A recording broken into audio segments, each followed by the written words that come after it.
This is Living Football, and today we present to you one of the few female leaders in football. From Sierra Leone, meet the fabulous Isha Johansen. And we take a look back at the draw for the FIFA Futsal World Cup, which takes place in September in Lithuania. And we are delighted to welcome Youri, Djorkaeff, CEO of the FIFA Foundation, who speaks about a new and very exciting project in Armenia.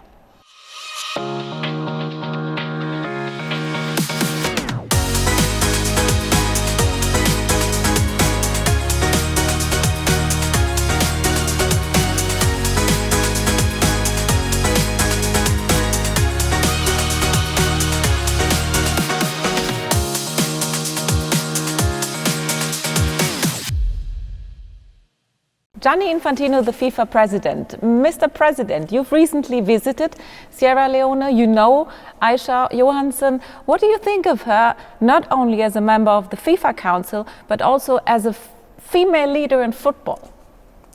Yes, I've been indeed only a few weeks ago in Sierra Leone for a short visit, but I know Isha for many, many years, and she has done an exceptional work in Sierra Leone. It's not easy to lead a football federation.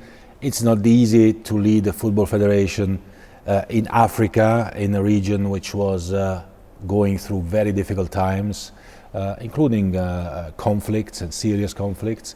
Isha will definitely play a key role as a FIFA Council member in being a FIFA ambassador in the world, and also an ambassador for Sierra Leone in FIFA and for FIFA in Sierra Leone. Thank you very much, Mr. President. You're most welcome. She's been president of the Sierra Leone Football Association since 2013, founder of the Premier League club FC Johansen, and since March, elected FIFA Council member. So it's great to have you, Isha Johansen. Thank you very much for being with us. Thank you, it's a pleasure.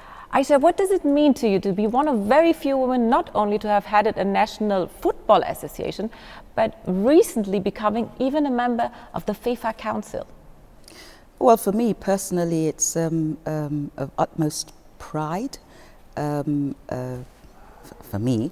But I've always said that with everything that I do, and particularly my journey in football, my career journey, it's always been about our women folk, and particularly women from my continent. So the pride, the accolades, the wins, or the winning, it's all about them. I do it for them, and we all join in celebrating together. We both know football is still a male-dominated field. So where does your great enthusiasm and love for the sport come from?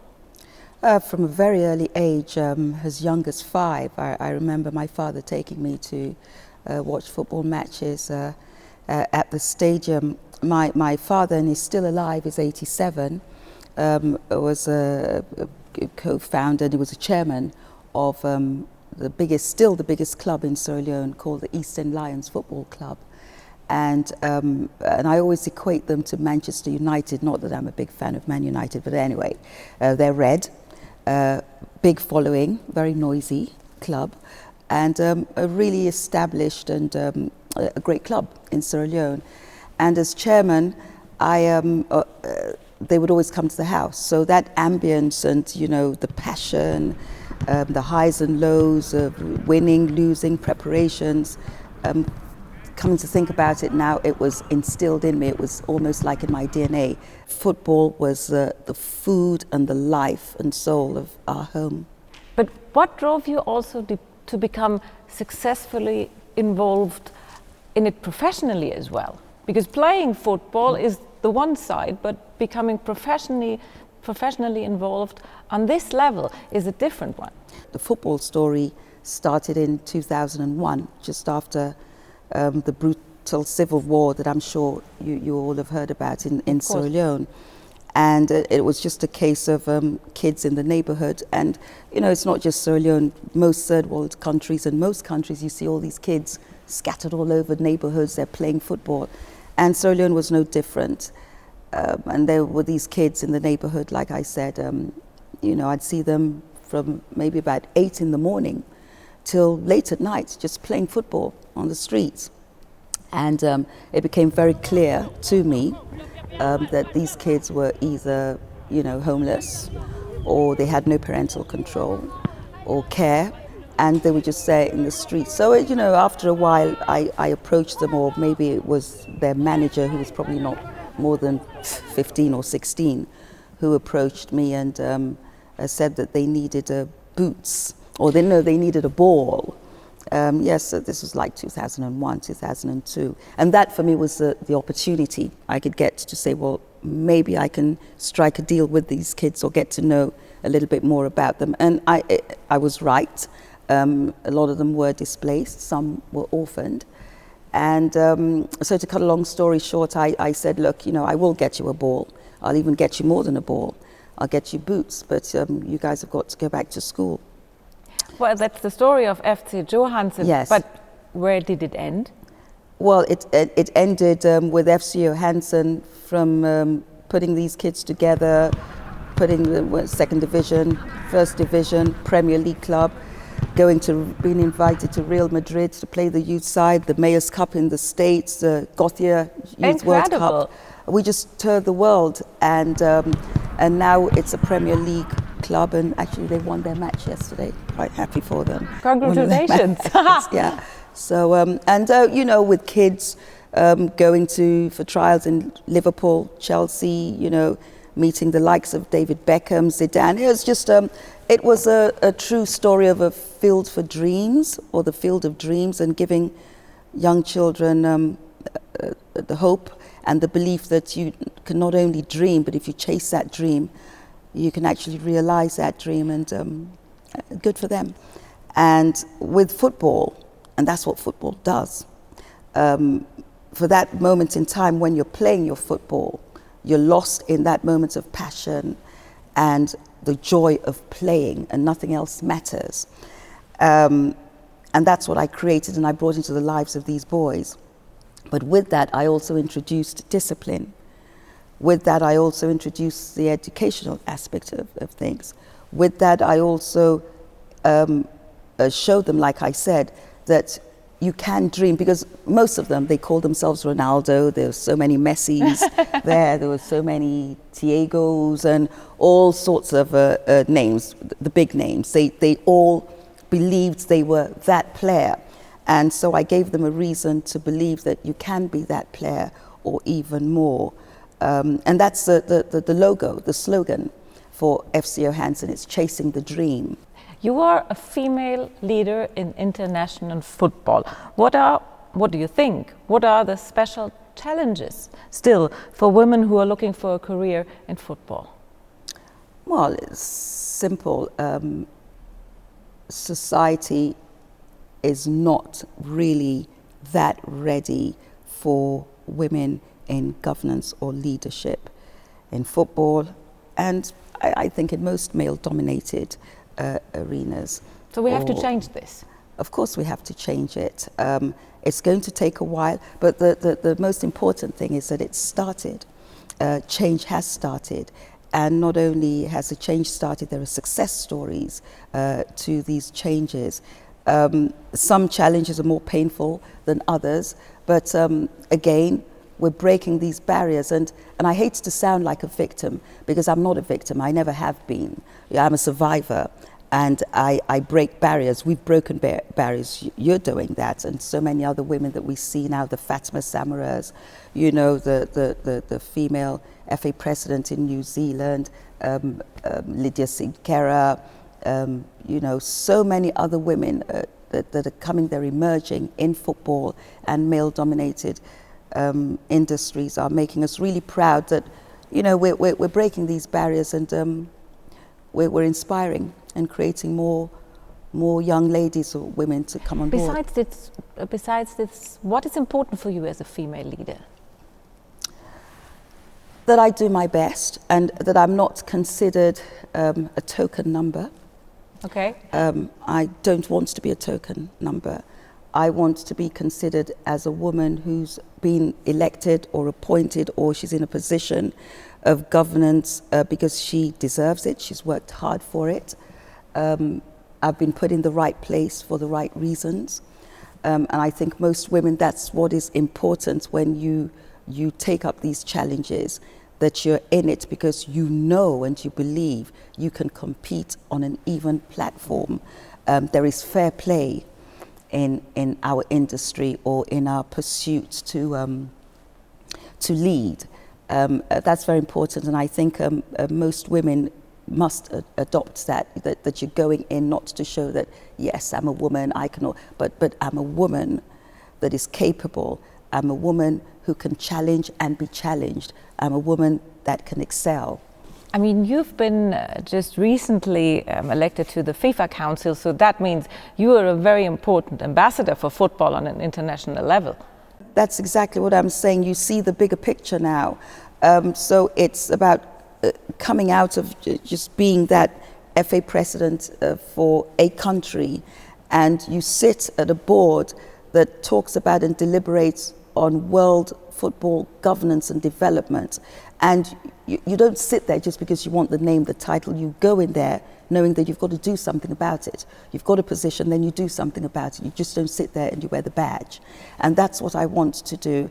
There's so much that we can do, we can promote, and we can use football, the power of football, as a voice to bring about change in the game, out of the game, associated with the game so much. And I want to very much be a part of that.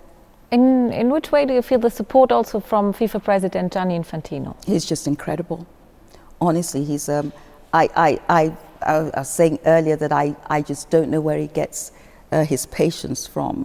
You know, a couple of times when I've felt really, really down, and he'd be so patient, and he'd sit down, and he can sit down and just listen to you rattle on and on. And I'm a woman, and I don't have patience to hear another woman or anybody rattle on. I just want to get on with it, get on with the job. What's the problem? How do we solve this problem? And we move on. But he's incredibly patient, and he's also exhibited that women have a place in this industry. The FIFA that we see today is an incredibly new FIFA in terms of so many things, transparency, compliance, all of the growth. But when it comes to women, if we're talking now about women in leadership, now more than any other time is a time that you show that we have a leader who encourages that. He believes in women taking up leadership roles. He believes in growing our game, the women's game. And it's a good time. It's a good time for us. It's a good time to be a woman in football governance, actually. You just met also yesterday FIFA General Secretary Fatma Samoura. She's a long-standing UN career diplomat who served in Sierra Leone during the civil war. What do you think about her also as a role model, as a female leader? One of the most dynamic, inspiring women, and I say this with all sincerity. I so regret that I had met her while she served in Sierra Leone, but I wasn't actually there during the war years. She was, and very actively so. So she saw, firsthand what was going on, and I'm sure she must have put herself in situations and places which were quite risky at that time. I think she really set it off for most of us. I was doing what I was doing in football and in other areas. Other women were doing what they were doing. When she came on the scene, on the international platform, I think it took women in leadership roles onto another level. I know where I was and what I was doing in London when she came on the screen, when there was that flash, on CNN and, breaking news.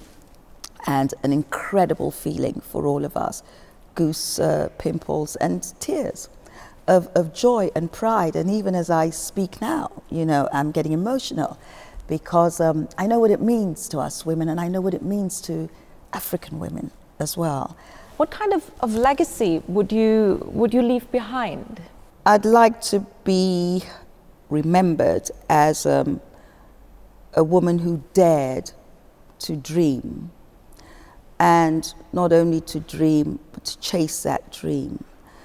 a woman that didn't take no for an answer, a woman who refused to be boxed into a space, a woman who has proven that we really can do anything. When I say anything, I mean anything. We can be anywhere. We can be whatever we dream to be. I think that this doesn't just go for other women, I think for our youth. You see, at the end of the day, Jessica, we do what we do because we need to encourage the others coming. There comes a time we've got to stop. We stop work, our children, and their children. And they look up to us. They look up to the next big thing. Our young footballers, they look up to the Ronaldos, and the Ronaldos looked up to the big Ronaldos. The big Ronaldos looked up to the Peles, or what have you. You know, it's one of these things where we owe that to our children. It is an absolute must. So I would like to believe that I've done that for my child, his friends, to the youth of Sierra Leone, to the girls of Sierra Leone, to the women of Sierra Leone, Africa. Aisha, thank you very, very much. Thank we you. need you in football, we need you in FIFA. Thanks for being with us, and please come visit us more often whenever you can. All the time. Don't keep inviting me because you might not be able to get rid of me again. Thank you so much. Thanks very much. Thank you, Jessica. And as football is coming back to life, we're again looking forward to some upcoming FIFA events like the Olympic football tournaments in Japan, the FIFA Beach Soccer World Cup in Russia, and of course the FIFA Futsal World Cup in September in Lithuania. Futsal legend Kike and Edgaras Jankauskas helped to decide the fate of the 24 contenders, and draw host Isha Johansen had the opportunity to talk to the Lithuanian football legend after the ceremony.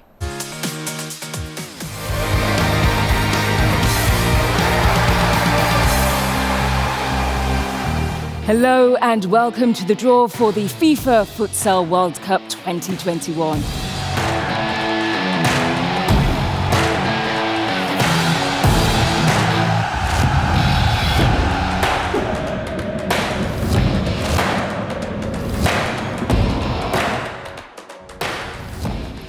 Lithuania, A1, Venezuela, A2, We have also now the opening match for the hosts on the 12th of September, Lithuania, Venezuela. For sure, we will enjoy an exciting tournament. We are extremely proud to host such a great event.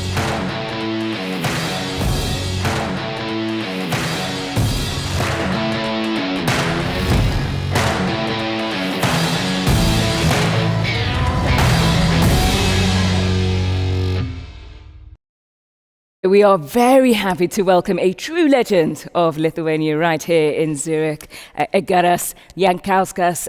Thank you so much for joining me and for an amazing draw. I have to ask you, what stood out for you today? Well, first of all, it's an honor to be here to represent my country in such a great upcoming event. And I know it comes along with great responsibility for us because we have to present our country to the world in welcoming manners. Well, this is going to be the first FIFA tournament for Lithuania. How do you think the country will use this platform? First of all, it's the biggest sports event in my country, so it brings us a lot of responsibility. And it's a good event for the people tired from a pandemic situation, so it's a great chance to get out of the homes, to go to nice arenas and to watch that passion on the floor. Yeah, a bit of freedom as well. That's what we all want. We want to actually see some footballing action. Look, you work very closely with the Football Federation. How are the preparations going? There are a lot of people involved 24 hours per 7 because there's not a lot of time left. But I'm sure this event will go smoothly because people are working really hard to make everything at our hosts' comfort. Okay, and with the tournaments, with the World Cup coming to Lithuania, how will this benefit football across all forms? Well, it might look that Lithuanians are not very familiar with the futsal, but it's a game probably when you see it more, you like it more. And I'm sure a lot of people will remain fans for the rest of their lives after they're going to see this amazing World Cup. And finally, what are your expectations for this year? First of all, I expect and wish my country to be successful in the tournament. I know it's very nervous event for them because it's a first timer, but I'm sure the boys are going to do well. They're for sure going to leave all they have in their tanks on the floor. Indeed. The first time is going to be the best time. I think we can agree with that. Edgaras, thank you so much for joining me and for an amazing draw. Thank you. The FIFA Futsal World Cup 2021 is set to kick off on September 12th in Lithuania. Meanwhile, 2,300 kilometers south in the Armenian capital Yerevan, the FIFA Foundation Campus Program, a brand new global initiative, has recently been launched. Mobilizing football as a tool for social change and to improve the lives of young people is central to the work of the FIFA Foundation and, of course, its CEO Youri Djorkaeff, who joins us here today. Youri, it's great to have you back here on the Living Football sofa. Bonjour Jessica, ça va? Bonjour, ça va bien, merci. Ouais, super. You just came back from Armenia, where the FIFA Foundation Campus Program was launched for the first time. What's the purpose of this campus? On vient juste de finir le pilote du campus de la Fondation. On avait cette idée de créer un environnement safe et surtout un environnement où les jeunes pourraient s'exprimer. Alors nous avons la chance de représenter la FIFA et la FIFA c'est la plus belle marque pour le football et nous utilisons toujours le football comme outil mais surtout comme plateforme pour créer d'autres choses, d'autres émulsions. Et le campus est né d'une histoire que j'avais eue moi personnellement il y a très longtemps. Vous vous souvenez un petit peu de ces colonies de vacances, ces moments où on passait à l'extérieur de nos familles, où on allait dans un endroit où on ne connaissait pas tout le monde, mais on arrivait à faire des amis ou à avoir des expériences pour la vie.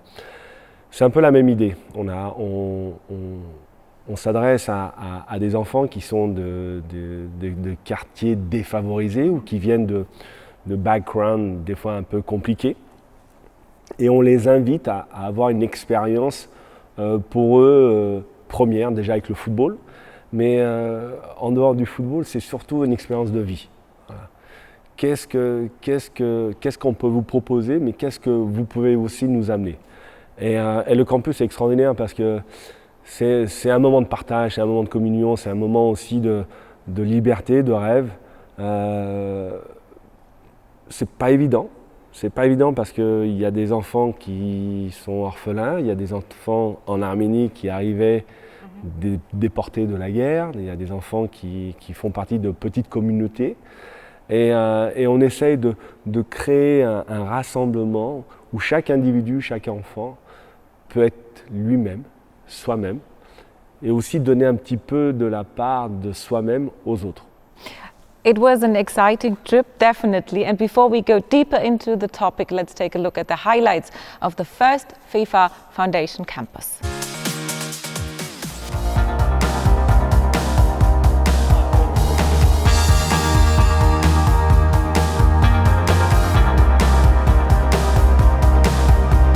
Everything that we're doing here is together. You received a band for the captain. Because for the FIFA Foundation, you are all captain. Okay? Let's go to play.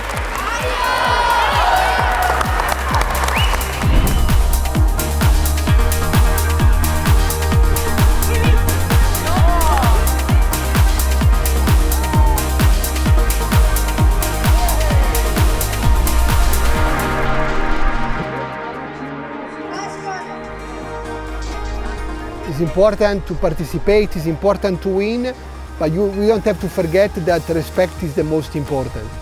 And this is what we have to really teach the children. Believe in what you are doing, make the sacrifice, respect, and then you will arrive for sure on the target. Мы хотим, чтобы у нас были дети, дети счастья. И даже что сейчас здесь создано, для них это им в первую очередь поддержка, показать, что есть и другая сторона в этой жизни, где царит и радость, и позитив, и гармония, и любовь. Поэтому, чтобы они были внутри, именно в сердце счастливы. И наполнить их как можно больше любовью. You remember the first day I told you that you are all captain at the campus. And today, you will be the captain when you turn back to your place, to your home, to take care of the tree because tree is life. And new generation need to take care of her life. Stay shut для вас, но я сказала, что просто не рисовали, маме не каин.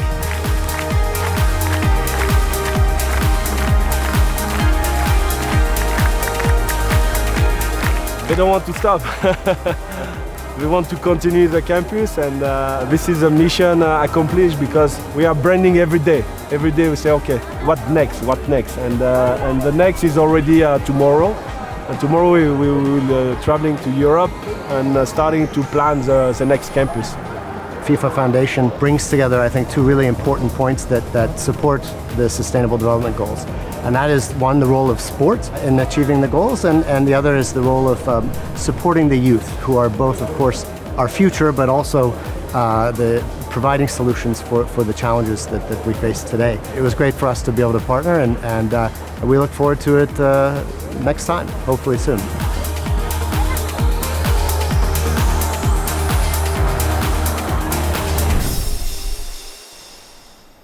What a wonderful week, Wow. you know, smiling, happy faces. Yes. What was your most memorable moment? Tous. Je me souviens le premier jour. On était, vous avez vu, le premier jour on donne les équipements, c'est un jour assez incroyable parce que ces enfants-là, ils viennent tous de quartiers différents, d'accord ? Ils ne se connaissent pas, ils viennent tous de quartiers différents, donc on a mis des bus à leur disposition, ils sont arrivés, on a fait, avec le ministère de la Santé arménienne, on a fait des checks, on voulait être sûr qu'avec le Covid, avec les restrictions qu'il y avait, mais surtout aussi pour faire un état de leur santé, parce que c'est important, ces jeunes-là, ils ne vont pas chez le médecin. Ils n'ont pas l'argent pour aller voir le médecin. No, donc, basic health checks. Exactement. Donc on a fait ça le premier jour. Après, tous les jours il y avait un lunch. Et c'était important le lunch parce que on pense à ce moment où vous êtes à table et vous ne connaissez pas les gens, mais vous participez à un lunch et vous commencez à parler avec les autres. C'est important.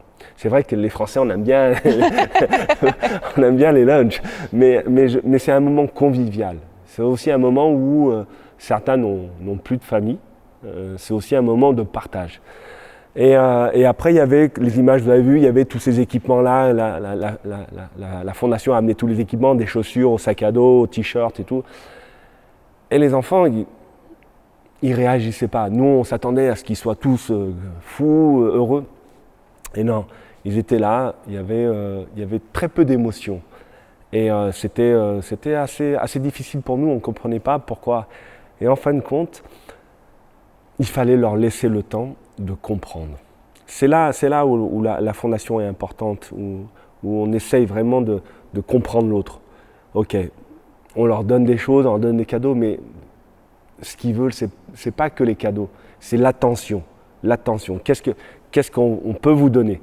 Et donc on a regardé tout ça, on était avec mon équipe et tout ça, on a dit bon, ça va, on va les laisser. On a été sur le terrain, on a commencé à jouer, et dès que le ballon il roule, c'est comme ça, dès que le ballon il roule, garçons d'un côté, les filles d'un côté, tout le monde commence à jouer ensemble, et petit à petit, on a construit cette relation, les jeunes ont construit cette relation-là, et au bout de 3 jours, ils étaient tous unis. On avait des groupes aussi qui avaient des problèmes de motricité, problèmes de compréhension. Et au départ, ils étaient un petit peu à part. Et petit à petit, ils sont venus jouer avec les autres.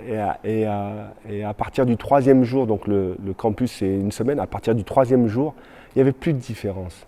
Avec ceux qui sont un peu handicapés, les garçons ou les filles, tout le monde joue ensemble. Et je pense que c'est ça qui est important, c'est qu'à la fin, comme je disais auparavant, c'est chacun est soi-même, avec ses qualités, avec ses défauts aussi, mais il fait partie aussi d'une famille qu'on a essayé de créer, mais je crois que ça a été réussi parce que on peut voir sur les images, on voit le sourire des enfants, c'est la chose la plus importante. But usually these children don't play with a FIFA World Cup winner. I mean, that has to be so exciting for them.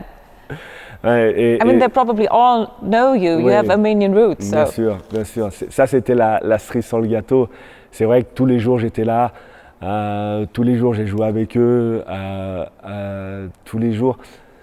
En fin de compte, mon émotion, l'émotion de la fondation que je porte, et aussi de la FIFA, je voulais transmettre à ces jeunes-là. C'est une nouvelle génération. 80% des enfants n'avaient jamais joué au foot. 80% n'avaient jamais joué au foot. À la fin du stage, toutes les filles voulaient aller dans des clubs. Les garçons voulaient aller aussi dans des clubs. Donc, en dehors du fait de développer des footballeurs, je crois qu'on a surtout créé des liens, fait passer des messages. L'après-midi, on a fait des partenariats avec les Nations Unies. Il y avait l'UNICEF qui était avec nous, l'UNFPA. On avait des petites ONG avec lesquelles on a planté des arbres. C'est des moments d'éducation, un moment important, mais bien sûr toujours fait avec le respect des uns et des autres. C'est pas on vous force. Vous venez avec nous, vous nous faites confiance. Et je crois que c'est ça qui est Jessica. Qu'est-ce qui est important? C'est des jeunes, ils ont besoin de confiance, ils ont besoin d'avoir des mentors. Alors c'est vrai qu'il y a un champion du monde, il est là, mais je suis plus le grand frère et le champion du monde, il vient plus le mentor qu'autre chose. Well, Youri, I can't let you go without this question. The FIFA World Cup winners, France, soon start their quest for a Euro title. How do you rate their chances? Ça c'est facile ça comme question. Ça c'est très facile ça. Ça c'est, je crois que la France, on a une équipe extraordinaire. On a une équipe extraordinaire pour l'Euro, une équipe équilibrée, une équipe mature, une équipe où il y a de la vie, où il y a de la qualité, il y a de la force, mais il y a aussi de la vie. Et je pense qu'on est les favoris pour l'Euro. Sans mettre trop de pression sur l'équipe de France, elle a toutes les armes pour gagner cet Euro-là, les individuels, les individualités et je crois surtout le groupe. Voilà, aujourd'hui, l'équipe de France peut aller très loin et très loin veut dire la gagner. On l'a fait en 98, 2000, on a fait le doublé. L'équipe de France 2018, 2021, c'est entre leurs mains, entre leurs pieds, mais aussi dans leur tête. Et je leur souhaite le meilleur pour ce championnat d'Europe. Merci bien. Thank you very much for joining us, Youri. And you know, the couch is always yours. Je sais. It's always yours. Merci Jessica de me permettre à chaque fois de partager ces moments-là. Je crois que c'est aussi des moments importants dans le football, surtout dans une grande maison comme la FIFA. La Fondation fait aussi partie de la FIFA et aussi une partie de la FIFA. Je crois que dans tous les programmes qu'on fait avec la Fondation, on sent, et surtout quand on discute avec tous les gens qui travaillent à la FIFA, beaucoup de fierté d'avoir cette fondation-là. Merci bien. Thank you very much, Youri. And you see, honestly speaking, this was a really emotional living football show, so thanks for watching and we will be back in 2 weeks' time. Till then, all the best.